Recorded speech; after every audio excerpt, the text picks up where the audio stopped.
I want to talk about Marshall. I want to talk about Marshall in the context of a larger awareness of history and of the importance of historical narrative to Black art in the 20th and 21st centuries. So I'm making it a little broader than I had. And history, of course, is very important to Black History Month. And what I'll be showing in this is how Kerry James Marshall and a few other contemporary artists are utilizing history in an interesting sort of way. And this is a basic thesis that I've been operating on for the last 30 years. Oh, by the way, you might wonder, this white guy talking about African-American art. I've actually put in my time. I was doing this when most white art historians were not doing it, when mostly it was African-American artists like 30 years ago. And at that time, there was actually no textbook. Like now we have Romare Bearden's, I don't know, African-American art of the 20th century. And that came out in 92. But before that, it was modern Negro art from 1940, right? So that was how dated it was when I was, in graduate school. And that's one reason I turned to looking at African-American art, because I wanted to find an aspect of modern art in the early 20th century and in our contemporary times, which there hasn't been a lot written on. There's been a lot written on Michelangelo, there's been a lot written on Picasso, and I love both those artists. But I realized when I came into the realm of African-American art, especially 30 years ago, it was relatively untouched territory. There were some coffee table books, but they were not by art historians. They weren't critical. They didn't try to place it within the context. But the major thesis that I've been operating on, so that I've published over the last 30 years, especially in the International Review of African American Art, and I was very honored that Oxford University Press asked me to do the entries for Kerry James Marshall and Romare Bearden, who's really, really a major artist who's passed now, but who, it's just a great honor to do that. So I've been doing this for a long time. So this is not a new subject for me. And it's always, always fascinating. And I tell you, the best conference in the world is at Howard University. And they've had to do it online for the last couple of years because of the pandemic. But there aren't that many art historians who are doing African-American art, so that you end up seeing the same people over and over again. And it's just a fantastic dialogue. That college had been, a historically Black university all through the 20th century. Well, my basic operating thesis for looking at African-American art has been that African-American arts embraced history painting as a viable genre in a period when most avant-garde painters had abandoned it, right? So in the 19th century, history painting was really big. And for example, Emanuel Lewitz's Washington Crossing the Delaware, it's famous and it is big and it's literally big, right? And these grand kind of machines were very much in vogue in the 19th century, especially in France. This is German, this is not American. But in the 20th century, the avant-garde artists turned to more intimate subjects, like this little wonderful painting of Goldfish by Henri Matisse from about 1910. This is a beautiful singing colors, small, unambitious sort of unambitious in the sense of making history or having a kind of a sublime message or virtue. It's more small. It's like moving from giant symphonies to smaller chamber work. The work of Picasso and Braque as well. This may look abstract, but actually it's a still life if you look carefully. And we had looked at these before. It's just small. This is a little world that the artist was creating for themselves where they could use it as an experimental kind of laboratory. However, African-American artists in the early 20th century, and this is the Song of the Towers by Aaron Douglas, major artist from the early part of the century. And he does these kind of grand history paintings. Like this is one of my very favorites. And it's up in the County Cullen Library in Harlem. And he painted them during the 1930s. They're mural sized, but they are on canvas. And they tell the history of the Negro people, and that's how they worded it at that time. And this is one of my favorites, Song of the Towers, where these skyscrapers seem almost apart like the Red Sea, where the prophetic Black man with his saxophone, is kind of triumphant, but there are other aspects of it that show the struggle. But what I want to show, I think particularly interesting, is their portrayals of Africa, because they realized that their ancestors came from Africa, yet they're people who had had their history kind of ripped away from them. So there were no images that were not derogatory during the 1920s and 30s. And believe me, I've been doing research for a book on illustration, and some of the illustrations, I wouldn't even want to show them in a slideshow. They're so offensive. So this was a time, Aunt Jemima is pretty tame compared to some of the horrible, vile sort of images that were around. So I think people like Aaron Douglas felt it's very, very important to have another kind of historical position on the history of Black people, where it's not a history only of shame or slavery or whatever, but it's a proud history, and it's a noble history, and that there was struggle and strife and so forth in getting to where kind of we are today, circa 1935. And so he embraces history painting. Well, the first in this, and it's a whole series that kind of shows you from Africa and then to the modern times. And in the Song of the Towers in the middle of this. This is the first one of the series. It's called Africa. It's called African in his African in his African context. So what he's trying to show here is life as he imagined it to be in Africa before the slave days. And it's marvelous. And these people are dancing around. However, and this is a big however, it doesn't really reflect anything authentic about African art or African traditions, really. It's kind of more of a popular thing. Now, we did, in all fairness, Aaron Douglas didn't know much about African art because no one knew very much about African art. Even Picasso, who sort of, really utilizes that style a lot, doesn't really understand what it means in its own context.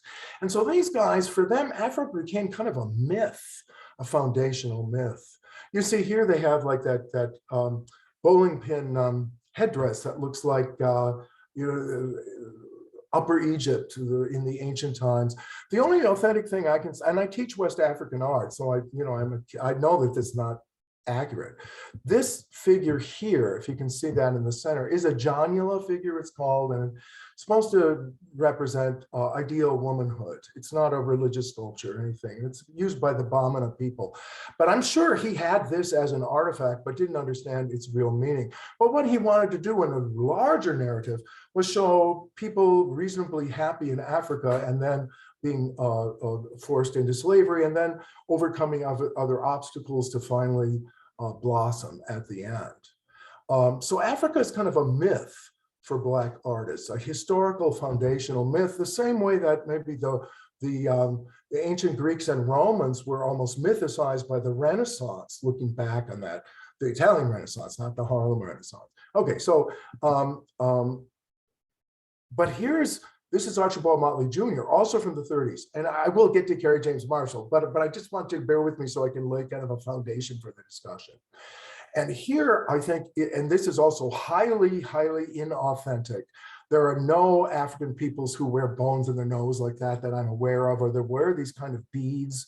And it's kind of a frightening picture, whereas this one is a happy people dancing. Here, it's sort of sinister, almost a smoldering kind of scary quality.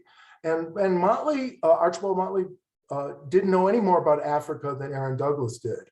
But for him, it's kind of more of a myth of a scary heritage. African, what does it mean to be of African ancestry? And most people don't show these African pictures by Motley because they're embarrassing, but he was a creature of his time. Okay, so the whole discourse took a profound change in the 1980s. And a lot of it had to do with the publication of this and a wide dissemination of this book by Robert Ferris Thompson, who just died a couple of weeks ago. He was in his 80s. And he was, without a doubt, the doyen of African and African diaspora art as far as intellectuals go. And this was a very, this is not his first book, but this is a very groundbreaking book. And I think it's about 1980, 1981, Flash of the Spirit, where he really talks about African-American art, not just formally, but from its religious standpoint, its spiritual meaning and so forth. And tries to reveal that, for example, Yoruba culture, which we have tended to think, you know, the public thinks of as primitive or something, was anything but. Their religion is really on the level of any world religion, like Christianity, Judaism, Buddhism, right? It has a theology and so forth. And he did a lot to put that on the map. So I want to kind of dedicate this whole thing to Robert Farris Thompson. He had a wonderful effect, like the leavening that you put into bread and it rises. And so now you see, African-American artists since the 80s don't have to invent a mythical Africa. We have the research, we have the studies that are done, right? That are done, you know, not from the 1930s, but are done, you know, as late as the 1980s. And so he showed that there were many Africanisms in contemporary art that could be traced back to roots in African traditions. So I want to talk about Kerry James Marshall in terms of him being a historical painter. And he's never, as far as I know, represented as a historical painter because he does genre scenes. He does things like intimate barbershop, two teenagers having a soda, you know, at the soda fountain, those kind of things. But he makes them on this huge scale so that they have an historical kind of impact on you. So I'm going to look actually at three people instead of just Kerry James Marshall, if you'll bear with me, because I think they can all be kind of tied together by their relationships now with an authentic and knowable and understandable culture of ancestry. Because when you think about it, Black people had really been robbed of their history.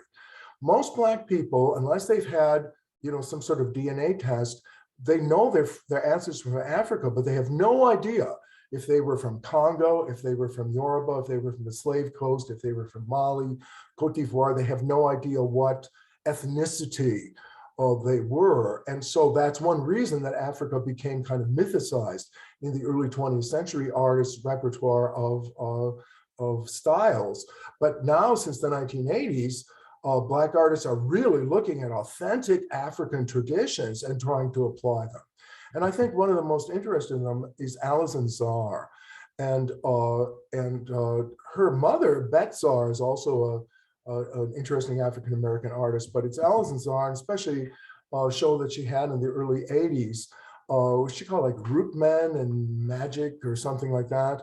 And here it's a very kind of strange because you wouldn't think, look at the washer basin in the middle of it here, or the different fruits kind of arranged with ornamental iron. They all have historical references. Blacksmithing, working with ornamental iron, is a tradition across many cultures, in traditional cultures in West Africa, where the blacksmith is holy. He not only makes the farm instruments, but he also makes the masks and religious paraphernalia. And so that central position of iron and being able to work with iron was a skill that was useful during slave days because you could bring in more money by doing that. So he's referring to, she is referring to this African tradition of blacksmithing. And by the way, I should say that my father's father was a blacksmith. My father made ornamental iron. He was an artisan. And I learned early on the beautiful work that can be done that way. And he loved that they think that they're holy, because really the blacksmith is usually holy. Well, let's look at some of these. This is the Root Man in the background. You can see some of her very provocative sculptures. Here's one that's made entirely from tin, the figure on the right. And the one on the left is Michelangelo's The Dying Slave. And she's looking at that, and she's combining, she's looking at Western art traditions from the Renaissance, but she's seeing it filtered through an African kind of sensibility with the gigantic navel, for example, and the distortions in physiognomy away from realism or the idealized realism of Michelangelo. But she made this not of, not of bronze or of marble, but of tin from a ceiling, a 19th century interior ceiling of a place that was being demolished. And it was all blackened and dark, and it had this kind of beautiful rustic patina on it, rust. And she hammered those together and put them together into a sculpture of this. Now, it's interesting, of course, that she's playing with the idea of the dying slave. That's what's the title of the Michelangelo piece, The Dying Slave. And there is a sexual overtones to him calling it, or anyone calling it, the dying slave, because morire, to die, was a euphemism in Italian in the Renaissance for to have sexual climax. So he's the climaxing, he's, a slave. And so anyway, and Michelangelo has this whole thing, think like a king, work like a slave. That's one of his mottos. And I've always wanted to get a calligrapher to do that. It'd be, a wonderful saying. But Alison Czar really processes it. And by taking this darkened kind of material and hammering it and putting it together, she fabricates it in a different way.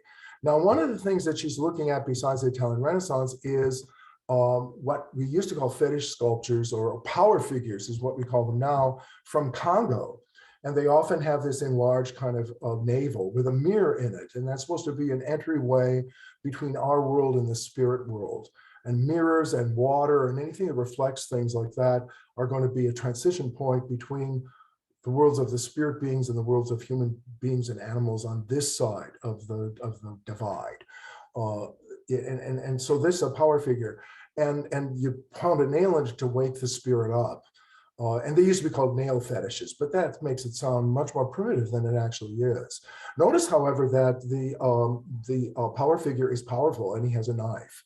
So this might be used, for example, to gain power over an enemy, or someone who is, or to defend you against someone who is plotting against you. That's how it would be used in Congo culture, as Robert Ferris Thompson so beautifully talks about.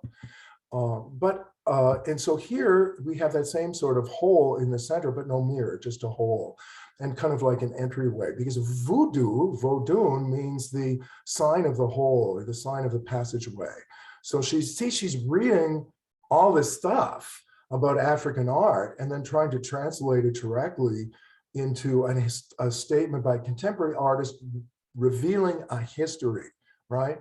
Now, I want to also point out, and I don't mean to be indelicate, but the penis on the sculpture is enormous. And unlike the Michelangelo sculpture, and this is also significant because the Renaissance always showed people idealized. And for example, people didn't have hairy chests in Renaissance, like Michelangelo's David doesn't have that, because that would be considered animal, kind of animal, and not those higher ideals that the Renaissance, the Italian Renaissance is going for. I lost my train of thought. Okay, so what she's doing here, by also taking a dying slave, it has these sexual overtones and reminds us there's traditions in African art as well, the Ibeji figures that are twins. Twins among the Yoruba in Nigeria, twins, they have the highest incidence of identical twins of any ethnicity, I think, in the world, and they're considered sacred. And if one twin dies, and they have high mortality rate there, if one infant dies, you make an Ibeji figure of the other twin, and you treat that well too, because what they're afraid of is the connection between twins the dead twin will pull the other one over to the dead, unless you have birthday presents for both of them and so forth. So here's a woman, she has obviously lost two children, a male and a female, and I wanted to point out the exaggerated sort of genitalia that are there. So that's a symbol of power, and just like the power figure that we saw from Congo. But and here you can see it, right? And very beautifully carved things. So here it ends up being a statement on masculinity, and in stereotypes about the, the sexual power of Black people as a Black man by a Black woman, right? So it's a very interesting kind of standpoint that she has. She's referring to slavery. She's referring to authentic African traditions of going over to the spirit being side.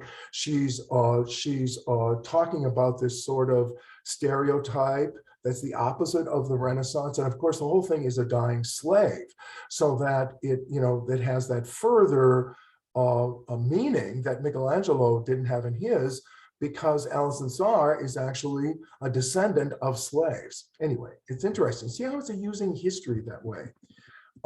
I love this stuff. I think it's a fascinating thing. And, people used to ask me, like, why did you go into African-American art? I felt like it's just so interesting. And the more I learn, the more I become intrigued by it. But isn't it interesting how someone like Alison Czar is able to take the history of transatlantic things and make them into viable sculptures that don't look traditional. Here's another one with the bottles on the head. It seems kind of strange. This one's bronze, so she cast it in bronze. She formed it in wax and then had it cast in bronze, and it has all these things for hair like this. But this reminds me of what were called bottle trees, that are a tradition in the rural South among, for example, sharecroppers. And you can see the little cabin in the background. It's a very humble home. But after this tree had died, they had gathered up these beautiful blue bottles. And this has its origins also in West African tradition. And the picture on the left is not an avant-garde artist doing this thing. It's a folk art thing. And it's something that the people who made it probably don't even realize how its roots are in African traditions. So it's interesting. See how artists now are not looking at artists, like Alison Czar are looking now in a much more sophisticated way at African spirituality and power and struggle, and using history kind of operationally to retell history. If these are people who've been robbed of the history, then they're going to create a new history. And here they're creating something very authentic, because in the early 20th century, Africa was more of just a concept. Here we have real, evidence, and we can really see a continuity. And it's interesting. Another interesting thing about it is the connection to spirituality that someone like Alison Czar does have. In a very kind of secularized art world, we find African-American artists are very often involved with some sort of a faith-based connection somewhere along the way. Very few atheistic artists I've met that are African-Americans. And even at the conference that I said, the dean gets up and does a prayer before the conference opens up at Howard University. I can't imagine the dean of my university opening anything with a prayer. But that concern with spirituality, and especially with a synchronistic idea of time that the Yoruba have. They have Igbakana, means simultaneity, things happening that seem like they're random. They seem like they're chance occurrences, but they're signals from the spirit world. So this is kind of the idea kind of behind that. So Alison Czar, she's really done a lot of different shows and gets commissions. And here's one called Root Lady. And it has to do with this idea of a root man, right? There's some roots that look like people. And these are used as power figures, just like the Congo nail power figure that we saw earlier. And those are being used to conjure or to do magic with. And there's a whole tradition in African, in like Yoruba culture, of a conjure woman, it's called. This is a woman who would read your tea leaves or that kind of thing, and has a spiritual relationship to the culture that they are in. So that a conjure woman in the South still uses certain, even without being aware of it, uses and utilizes certain traditions that come that could be traced right back to Africa.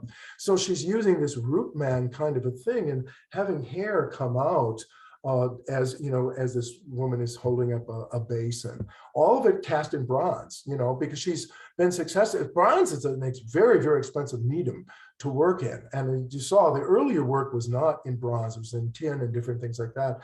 But as she's become more well-known, she's really been able to get a lot of commissions. And so she's able to realize her work.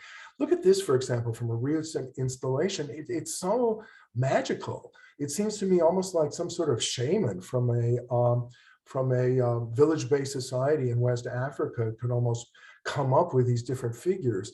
And it's interesting how the male figure is black, the female figure is white.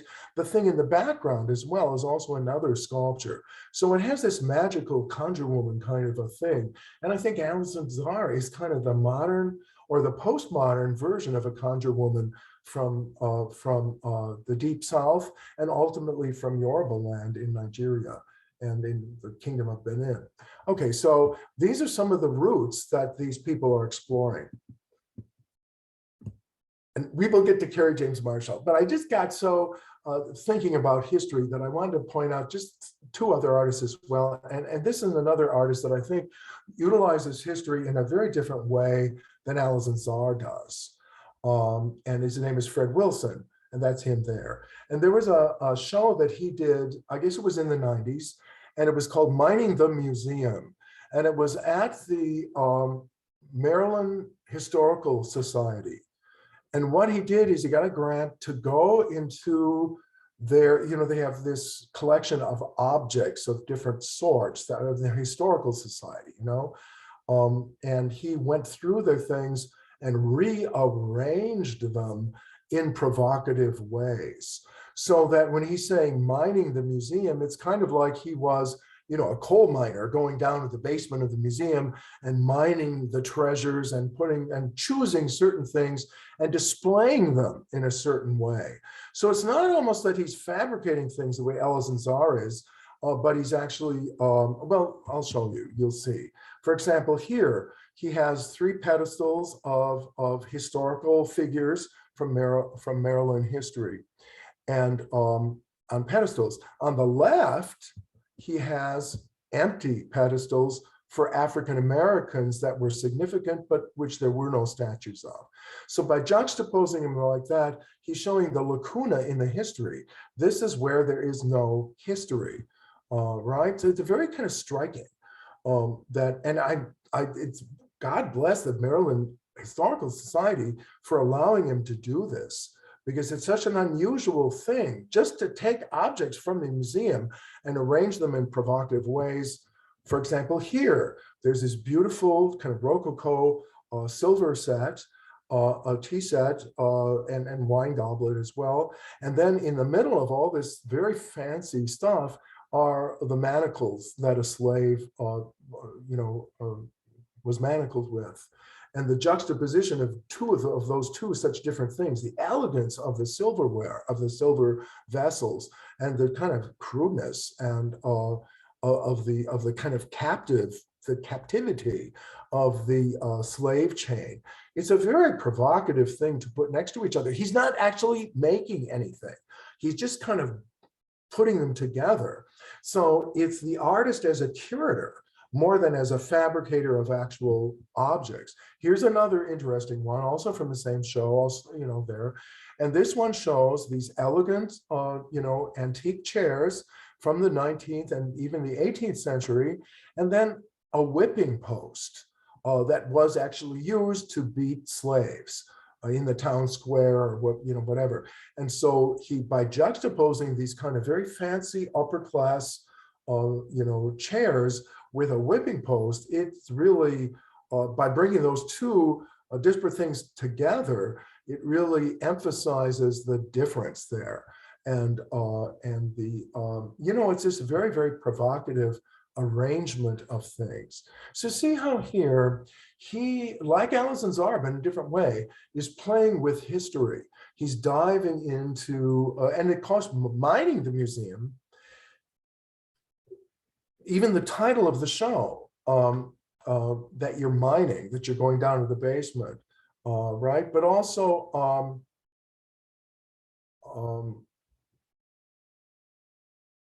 I forgot, lost my train of thought.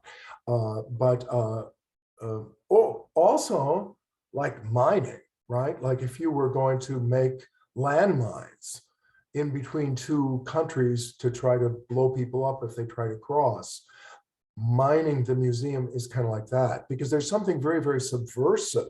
He's just not taking random objects and putting them together in striking ways. They're very, very socially conscious of the history of slavery as part, and the history of the systemic racism that's structurally part of the history of Maryland, but had never been shown before.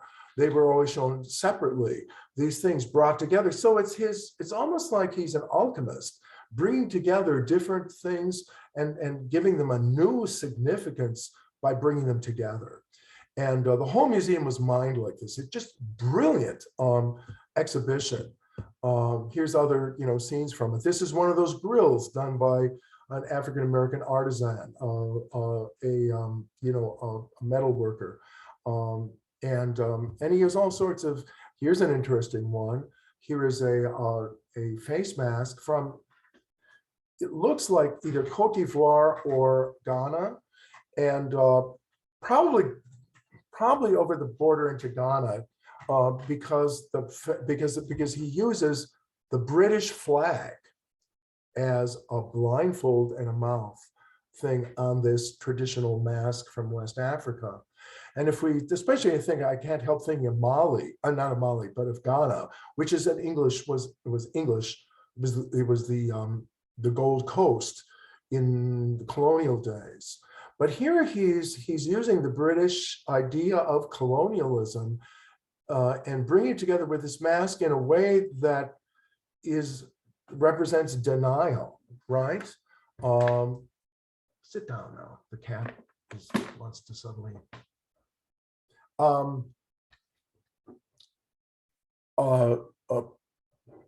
Here he's using it very subversively, so that it's like, see no evil, hear no evil. And that this is kind of what the museum had been doing all along, by choosing nice things to show the kind of wonderful history of Maryland. He's showing the kind of the dark underside. And I use that word very self-consciously, of dark underside, because I think Blackness has a lot to do with the things that he chose and imbues with a kind of a moral and political message against colonialism. And this isn't just colonialism of going to Ghana and stealing gold and slaves, right? But it's the whole stealing of history in general. So it's a replanting, a remining, a redux on history from a different vantage point.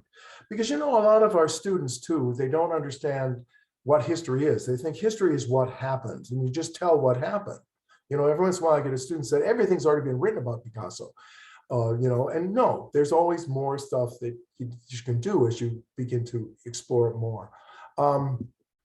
Here's another juxtaposition here between a copy of a classical statue, the head from Laocoon, and on the right, one of these strange little figurines of a Black person, probably from North Africa, as a kind of an exotic creature holding up a book.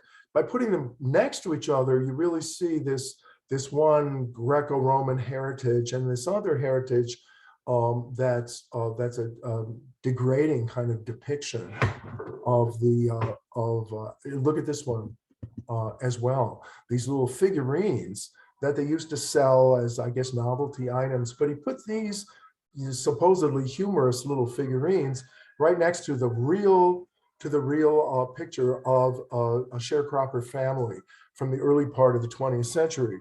So it's like, here's the reality as shown in the photograph, and here's sort of the humorous spin on it taken by everybody. It's an idea that if you have the idea that the kind of cuteness and the saccharine sort of sweetness and silliness and degradingness of the little figurines juxtaposed next to this historic photograph really makes each of them resonate, right? And you can see how a true situation is covered up with humor. And so he's uncovering it, he's unmining it, he's taking it up. Here's another ominous one, a baby carriage with a Ku Klux Klan costume in it. And the Ku Klux Klan, of course, were organized terror in the South, enforcing racist attitudes, trying to stop Blacks from being able to exercise their voting rights, for example, burning down churches. You know, they're terrible. And it's interesting that he puts this baby carriage from the 19th century with this Ku Klux Klan thing, and then and this really dates it to the you know, the time is that phone, you know, there marks it from the you know, from the 90s. So like hidden beneath this sort of ostensible history is a much more sinister history. And that the museum, to a certain extent, has had it has tried to create a history that ignores the contributions and the struggles of Black people. So you see this in using history that way, it's an operational sort of thing. Okay, so finally we get to Kerry James Marshall, and he's really one of my very favorite artists of contemporary times.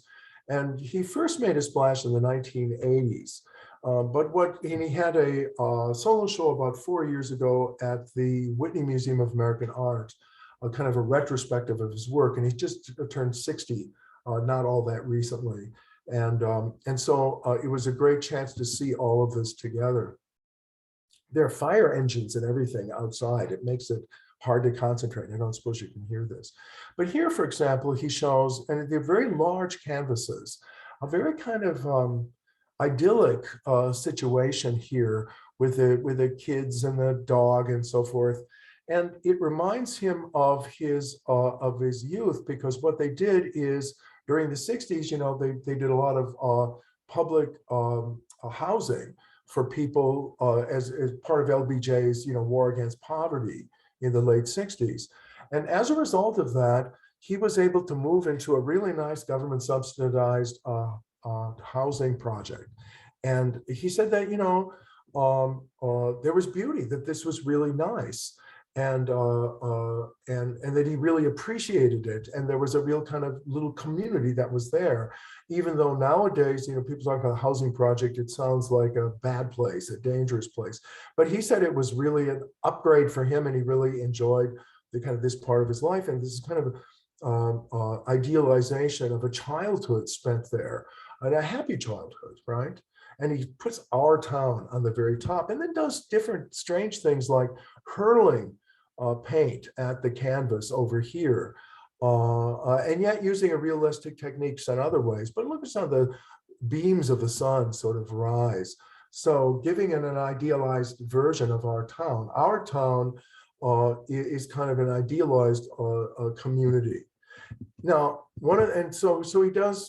he's really basically what we call a genre painter. And genre painting means painting of everyday life. And it has quite a history going back all the way to the Renaissance. Pictures of ordinary people doing ordinary sort of things. And they're typically, however, genre paintings are typically small. They're anecdotal, they have a narrative, strong narrative, and they tend to be small so that they tell nice little stories. And they usually try to be very clear in their stories.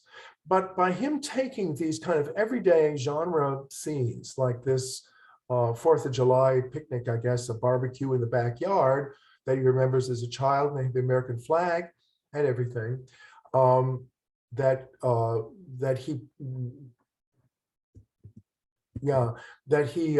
you can see how he paints the flowers by letting them drip and the clouds drip and so forth. It's very interesting, and a very large scale. And this is really gives it an impact that's impossible to see in a small screen. So you have to imagine them on the scale they are. I wonder if I here, just to show you this installation at I think it was that, I think this is from the Whitney show of a few years ago. But you can see here by looking at the bench to sit on, there's our town in the back.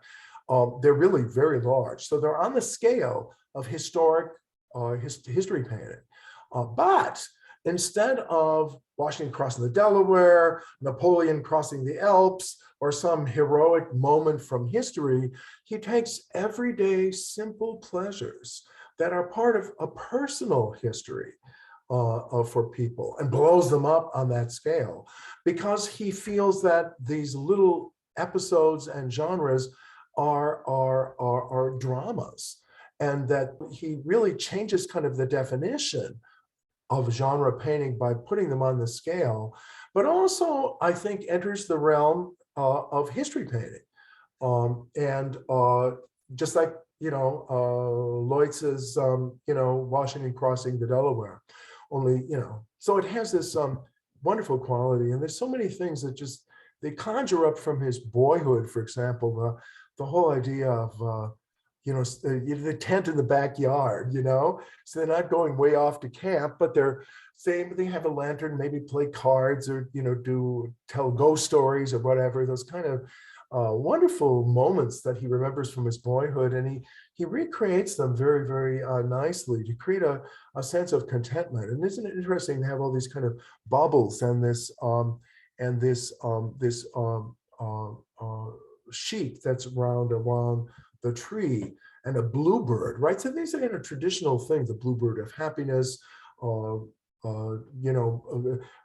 kind of the way the scroll rides around the tree reminds me of iconography from the Baroque and the Renaissance period in European art, but now not at the service of any great historical event or any biblical narrative or mythological scene that the 19th century does. He rather takes this very intimate, very easily overlooked, but very wonderful kind of magical moment in the life of these boys, and makes it on the scale of history. So So I think what he's saying is that everyday life is historical, that the personal is political, and that was a catchphrase during the 70s, especially by feminist artists and art historians, is that the personal is political. We don't have to show Napoleon crossing the Alps, because the intimate things of your everyday life are automatically political. They are of importance. And so that the intimate ideas of your own environment can be the basis for monumental painting. So it kind of monumentalizes the everyday, the easily overlooked, those magical moments. And this is why, one of the reasons I love Kerry James Marshall is he really does seem to fulfill that idea that Kandinsky came up with in the early 20th century of Vasily Kandinsky, the German expressionist from Russia, is that what artists should do is work on the re-enchantment of the world. That the world under science and materialism has become very much cash on the line, and that the job of the artist is kind of almost like it would have been a priest or a rabbi or an imam in earlier times, a holy man, or holy woman, someone who is able to transform the everyday into the monumental. And the realization that we live in an enchanted world, if we're willing to enjoy it, if we're willing to, if all our imagination has not already been killed and squashed.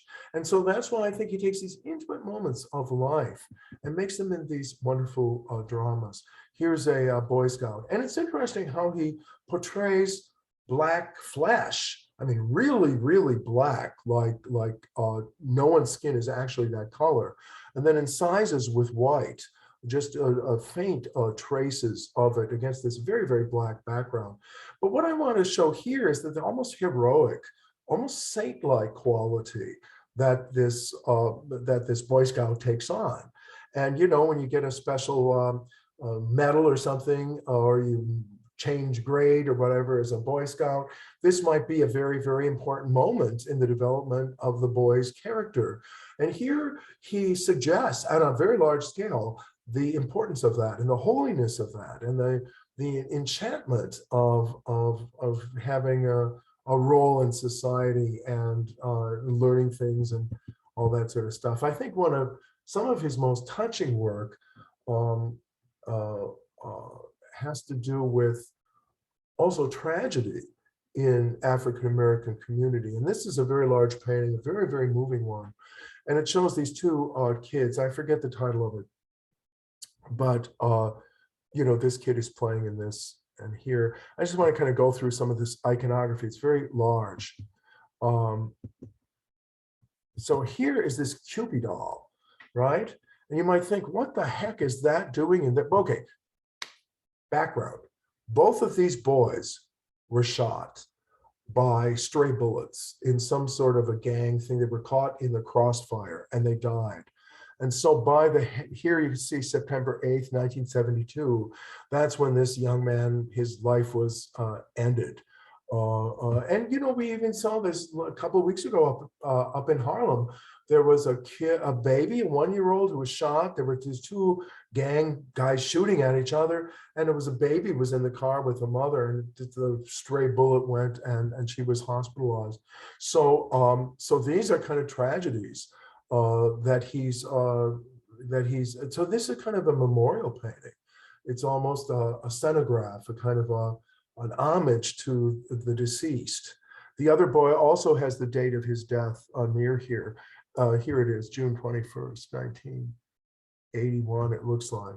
But also, and also over here is this tree, and it says life, like the tree of life from the book of Genesis, right? And you eat of that tree of life and you live forever. But this is different. Instead of that scroll saying something in Latin, it says, police line, do not cross. And if you look at the fruit of this tree more carefully, do I have some close-ups of it? Yeah, here you can see the tree of life. And I love how it drips and so forth. Here's one of the kids in one of those little things, at the supermarket where you put a border in and it makes you feel like you're driving. 92, so to really, and so we have this. The fruit of the tree of life is actually bullets seen from the end. So bullets are kind of and the police line crossing. Again, ornamental iron, these gates that kind of come in suggesting a history.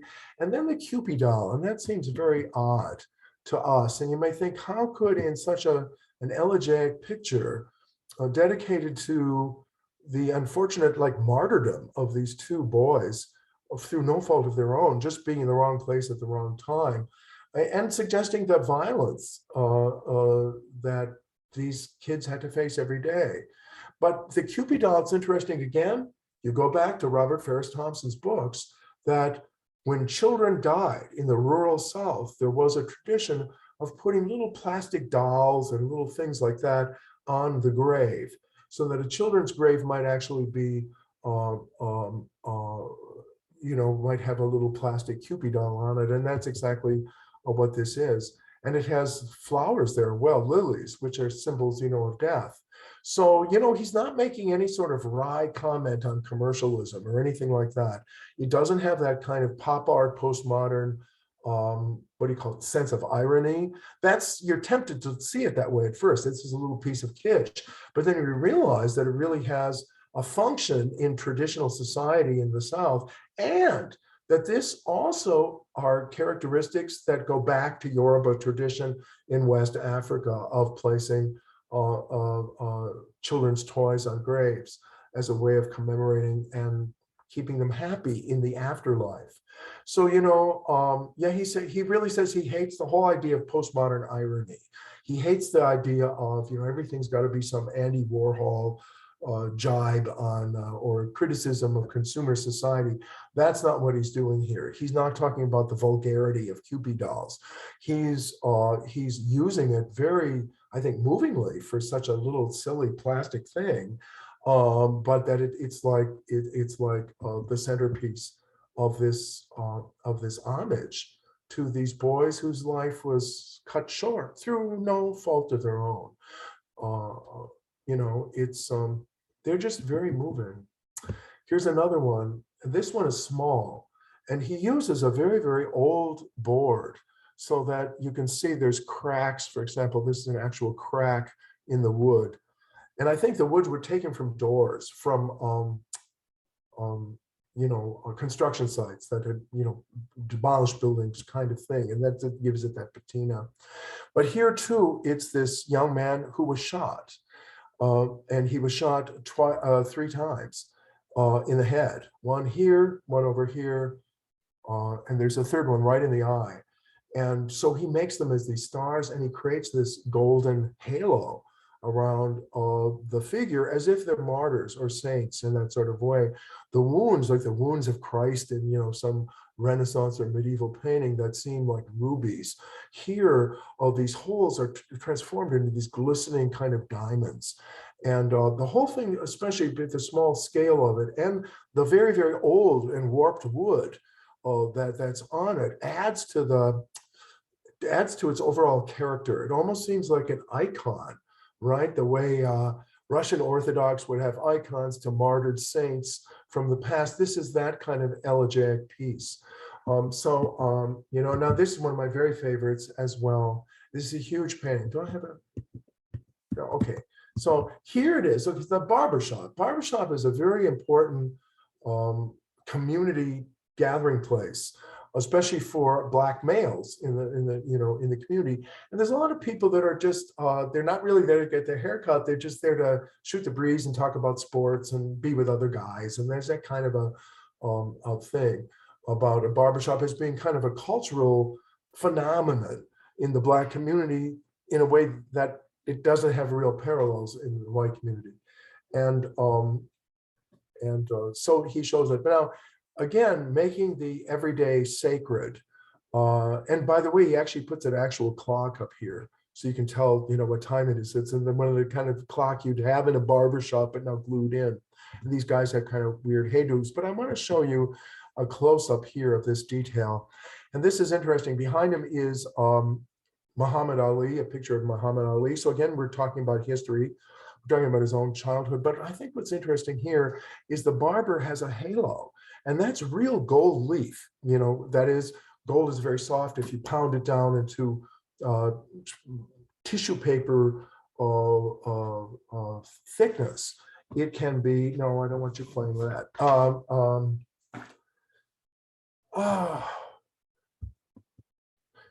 The hand is directly out of this hand from the Annunciation from the Italian Renaissance artist Perugino, who was the teacher of Raphael.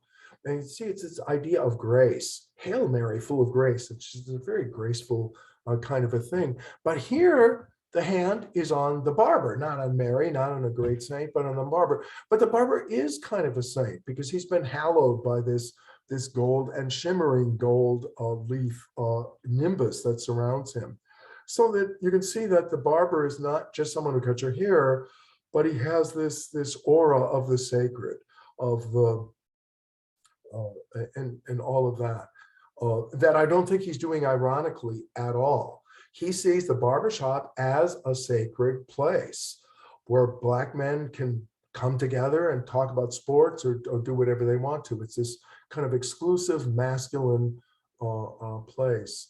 The last time I went to the conference at Howard, about 5 years ago, I guess, I needed my haircut, so I went to a barbershop right there near Howard, and I was the only white guy in there. And there were these guys who were just there, just talking. It was a real hangout place, besides just getting your hair cut.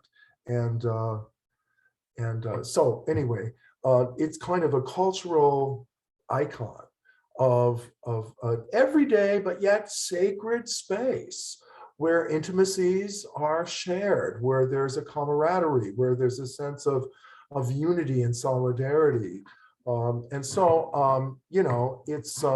It's again the sacralization of the world, the re-enchantment of the everyday to make it into this, and so that we realize, I think what he tries to do is to instill in us a kind of revelatory quality that we see everyday life, not as just some boring bunch of things that happen that are unrelated, but there's a sense of epiphany.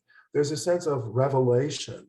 There's almost a sacred sense to the whole thing, but in a secular kind of of context, that the spirituality, almost the mysticism of this kind of union between men in this sacred space is delineated in what amounts to be like a holy painting or an icon, I think. I just find it, and it's the really huge scale of it. He doesn't stretch them; he tacks them to the wall, and I guess you can see here the figures are fully life size, so they have a great impact when you come in contact with it. The scene is so everyday and ordinary, but that's exactly what he's doing. He's showing the enchantment. He's showing the beauty that we often don't realize. We're so into our own world, we don't stop and see the incredible kind of feast that everything is. Picasso, just 100 years ago, said, art is a lie that reveals the truth. And I think it's interesting here, this sense of revelation, that art reveals truth, right? Even if it's a fiction, it reveals a higher truth. And so that there's this moral dimension as well as a mystical and spiritual dimension to the stuff. So Kerry James Marshall is an interesting artist who's able to take all these earlier influences and create a history, a personal, very intimate kind of history. Here's a later painting of people having a picnic, family, an idyllic kind of a scene. They often have this idyllic things they have to do with memories from childhood. And then childhood is a period where everything is still enchanted, where you still do believe in Santa Claus, where you still do, and I think he wants to recapture that sort of freshness, that sort of new take on things, that sort of the spirituality, the mystical kind of revelation that's there in the everyday that we would be easy for us to overlook. Just a few more pieces. I know we're coming to the end of our time. We want to save a little time for questions. But here's this, young couple in love at the diner. Here's another couple. The music, even in the background, coming out of the, the stereo, and then, But it's interesting too how the figures, as realistic as they are, also very flat, and they have a, they have a poster-like quality. And the rug, for example, here is shown not in correct perspective, but as if we're looking down on it from above. So he does shift perspectives and stuff in here to tell his story and to make a more beautiful kind of object. And we talked so much about the content that we've failed to completely look at what a master of color he is. That blue couch really sings. And it's just like the music that sort of fills up the room and this moment of being in love and young. He has most recently turned to creating comic books because he realized that these graphic novels are, young people read them. So he's taken some ideas from traditional Yoruba religion about in Yoruba religion, God creates these angelic beings called orishas, and they're created to help human beings, but they're invisible, but they have powers. And there's a whole series of narrative tales, mythology that goes along with it. And he's taking those characters from the traditional Yoruba stories and imploding them with contemporary, bringing them up to date, so they don't seem, like things from the distant past. And this is part of his populism. He not only wants to depict young people, he wants to reach young people. He realizes that art is a place that you can go for inspiration. The same way that Aaron Douglas created those murals, almost 100 years ago up in County Cullen Library in Manhattan on the life of the Negro. That it's the operational use of history to recreate a history that has been robbed of these people. And so that's why history is intrinsically important to African-American art. And there's often this didactic aspect to it as well. It's teaching. It teaches you, what does it mean to be a person in our society? What does it mean to be an ethical person? What does it mean to have contact with higher beings like angels or God? and how do we make this kind of relevant and everyday? Because I think what he does is he sees the charm and the almost mystical kind of spirituality that exists beyond and just below our perception usually. And he wants us to reawaken that spiritual sensibility and use it as a way of communicating didactic messages and a sense of a proud history where the everyday becomes monumental. Well, that's basically what I have on Kerry James Marshall. I'm going to stop the share for a minute.